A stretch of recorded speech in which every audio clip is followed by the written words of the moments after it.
Салам достор, назарыңыздарда Аралаш медиа. Бул жолу сиздерге Гренландия деп аталган кызыктуу тасманы кыскача баяндап бермекчимин. Сиз шашпай отуруп видеону аягына чейин көрүүгө даяр болуп калган болсоңуз, биз тасманы талдоону баштадык.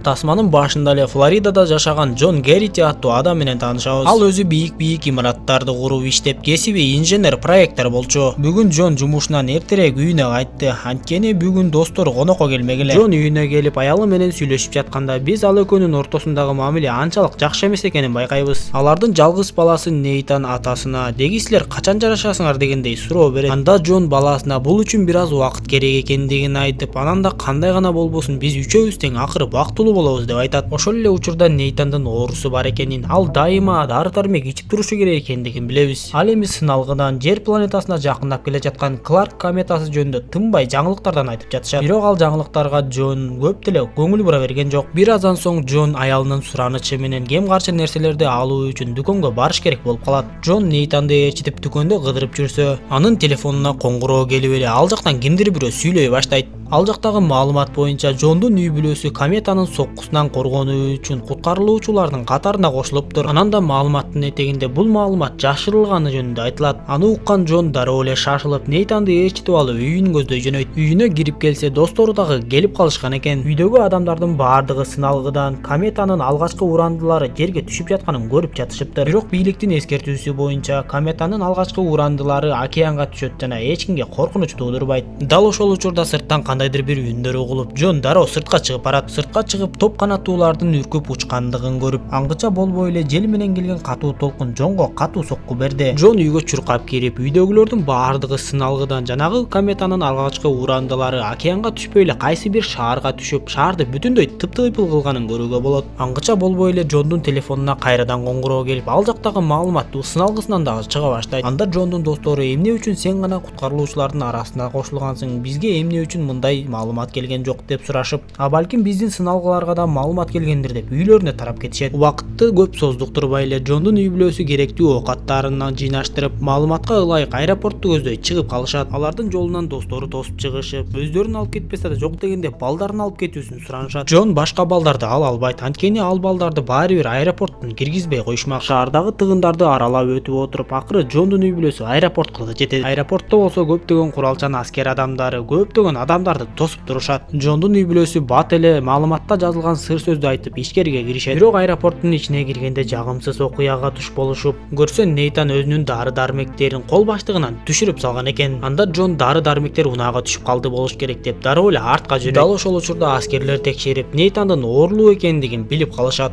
Жана алардан кечирим сурап, мындай оорулууларды эч жака өткөрбөйбүз деп коюшат. Анткени жаңы жашоого эч кандай оорулуулардын кереги жок эле. Эми Элисан ар ким менен сүйлөшкөнгө аракет кылып, баланын оорусуна көзүңөрдү жумуп койгулачы деп айтса, эч кимиси болбой коюшту. Дарбазадан сыртка чыккан Джон дары-дармектерди унаадан таап, кайра ишкерге кирип эле баласы менен аялын таппай калат.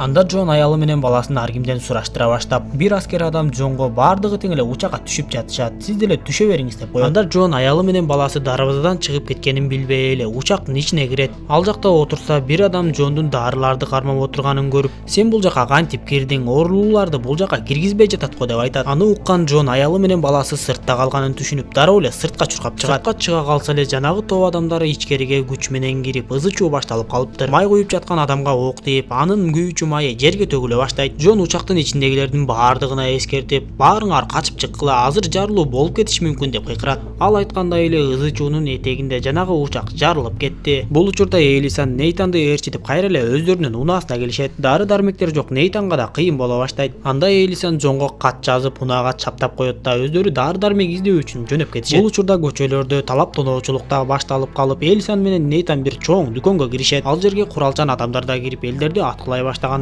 Элисан менен Нейтан ал жактан качып чыгып, чоочун үй бүлөнүн унаасына отуруп, ала кетүүлөрүн суранышат. Элисан катка атасынын үйүнө кетээрин жазып койгон эле. Аны окуган Джон бир унаанын айдоочусу менен сүйлөшүп, унаанын артындагы көп адамдар менен отуруп калат.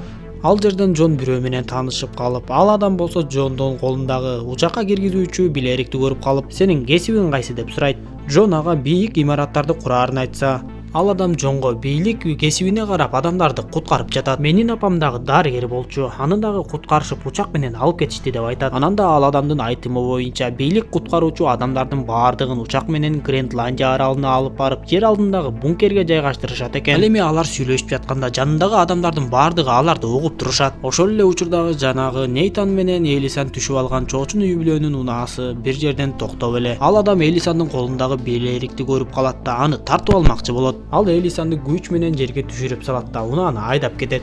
Ошол кезде Джондун жанындагы адамдардын бири Джондун дагы билеригин тартып алганга аракет кыла баштайт. Алар унаанын аркасында мушташа бир кезде баардыгы тең унаадан ыргып кетишет. Ошондо да бир-эки адам болбой эле билерикти алганга аракет кылып, Джон алардан коргонуп жатып, бир кезде байкабай бирөөсүн балка менен башка чаап өлтүрүп алат. Ошол жерден өзүнүн эмне кылып койгонуна өзү ишенбей көпкө чейин өзүнө келе албай туруп калды. Ал эми жанагы чоочун үй бүлө Нейтанды көтөрүп алып аэропортко барып, ал жердеги аскер адамдарга билерикти көрсөтүп, бул биздин балабыз деп аэропортко киргени калышканда, Нейтан аскер адамдарга булар менин ата-энем эмес, булар менди уурдап кетишти деп айтат. Чоочун үй бүлөнүн ою ишке ашпай калып, аскер адамдар болсо Нейтанды өздөрү менен алып калышат. Башка унаага түшүп аэропортту көздөй жетип келген Элисан аскер адамдарынан сураштырып жүрүп отуруп, акыры Нейтанды таап алат. Бул кезде Джон эч ким жок үйдүн эшигин сындырып кирет. Ал жактан тамактанып жуунган соң сыналгыдан жаңылыктарды карап, Кларк кометасынын дагы эле майда чүйдө урандылары жерге түшүп жаткандыгын көрөт. Качан гана Кларк кометасы өзү жерге түшкөндө жердеги баардык тирүү жанды жер менен жексен кылмак. Бирок комета жерге жеткенчекти дагы убакыт бар. Ошондуктан Джон эртерээк үй бүлөсүн таап Гренландияга жетиши керек болуп турат. Джон ал үйдөгү унааны айдап чыгат да Элисандын атасынын үйүнө барат. Бирок Элисандын атасы Элисан менен Нейтан үйгө келбегендигин айтып, эми кайдан издейбиз деп экөө тең сарсанаа боло башташат. Бул учурда Элисан менен Нейтан автобус менен келип бир жерден түшүп калышып, үйүндөгү атасынын телефонуна коңгуроо кылат. Телефонду алган Джон үй бүлөсүнүн жакын жерде экенин билип, дароо атасы менен жетип барышып, көрүшүп калышат. Үй бүлө сыналгыдан жаңылыктарды карап, Кларк кометасы 14 сааттан кийин жерге түшөрүн, жер бетинин таш талканын чыгарарын угушту.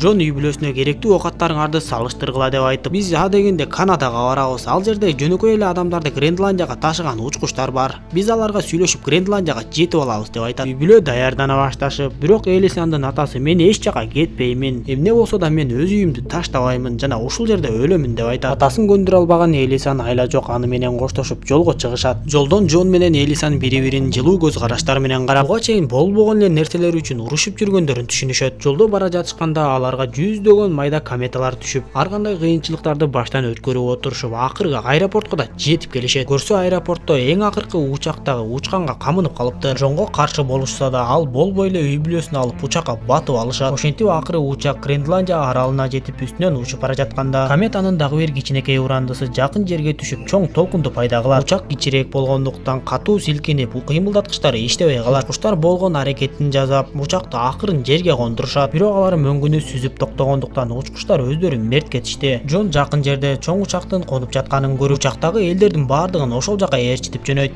Бир тоону ашкандан кийин эле ал жакта жайгашкан аэропорт көрүнөт жана ал жактан аскер адамдар унаа менен келишип, баардыгын алып барып бункерге киргизишет. Кометанын жерге урунаарына бир канча гана секундалар калды. Баардыгы тең өткөн жашоолорун эстеп отурушат. Кийинки көрүнүштөрдө комета түшкөндөн кийинки жердин бети сүрөттөлөт. Чындап эле жердин бетинде эч бир тирүү жан калган эмес окшойт. Арадан 9 ай өтүп бункердин оозун ачышат жана ал жактан Джондун үй бүлөсү башка адамдар менен бирге чыгышып, жердин бети кандай кыйраганын жана күндү көрүшөт. Тасма ушундайча соңуна чыгат достор. Видео жаккан болсо мага жакты белгисин басып, дос тааныштарыңыз менен бөлүшүп койгонду унутпаңыз. Кийинки видеодон жолугушканча аман болуңуздар.